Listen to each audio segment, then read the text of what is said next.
suku? Ada yang tahu angkat tangan? 5. Salah satunya Kisam, Ranau, Daya, Aji, Semende. Mana jauh Semende? Nah, ngacung dia, Semende berarti. Kupikir dia jauh dia. Nah, jadi dari 5 suku yang ada di Oku Selatan, saya sendiri yang tidak masuk. Saya Ogan. Tapi saya lahir di Ranau, di Gunung Raya. Nah, itu juga itu kesian tuh yang baju itu. Orang Jawa Barat tapi. Jadi gini, masalah wisata sejarah itu sangat erat kaitannya dengan yang namanya suku. Oke, tidak masalah, kita bukan membedakan ras, suku dan lain-lain, apapun agamanya itu sama. Jadi untuk seksi wisata sejarah, saya minta kepada bidang daripada destinasi dan industri, yaitu seksi wisata sejarah, kalian mulai besok tolong cari data yang memang menyangkut daripada wisata sejarah. Saya kasih contoh. Kita tidak pernah bukan memviralkan sih, mengekspos tentang makam Serunting Sakti. Tahu Serunting Sakti siapa? Tahu Bang Dias? Serunting Sakti tahu? Belum, nanti saya kasih tahu. Jadi beliau ini ketertarikan tentang budaya, sampai kemarin dia maksa minta kamus bahasa Semende dan kamus bahasa Daya. Jadi Dinas Pariwisata sudah mengeluarkan 2 buku, tinggal sisa 3 buku lagi. Berarti kan untuk bahasa daerah kita pun kita sudah dimanjakan dengan diberinya kamus. Padahal wisatawan yang hadir ke sini tidak semuanya mereka tertarik dengan bahasa daerah, ya kan? Tetapi alangkah lebih baiknya lagi kalau kita selaku pemuda-pemudi, terus terang aja deh, kalau kalian lahir dari suku Kisam, tidak acak kalian nak ngomong suku Jawa, kecuali kalian menikah dengan orang Jawa, berarti kan ada percampuran di situ.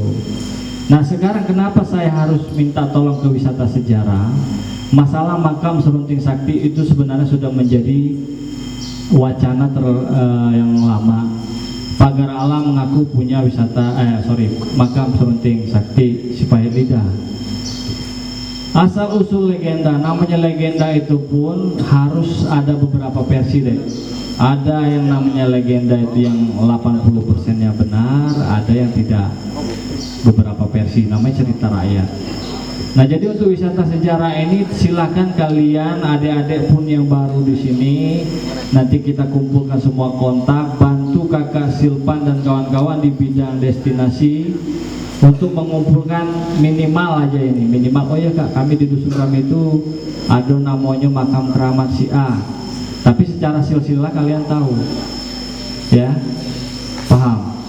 Sekarang yang saya sedihkan satu, saya karena boleh tanya dengan Pak Dani Saramadani, saya 2010 gabung di Dinas Pariwisata, tidak ada pekerjaan lain selain mendata objek dan daya tarik wisata untuk di Oku Selatan.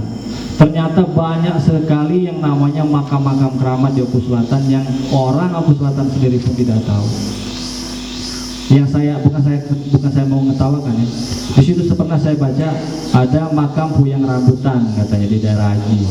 Ada Puyang Pandak Siku. Tahu Siku? Kenapa namanya harus melekat jadi Puyang Siku Pandak Siku? Mungkin sikunya panda. Cuman karena itu dianggap keramat, 80 sampai 100 tahun makam itu sampai detik ini pun tidak dilestarikan. Itu kan sayang.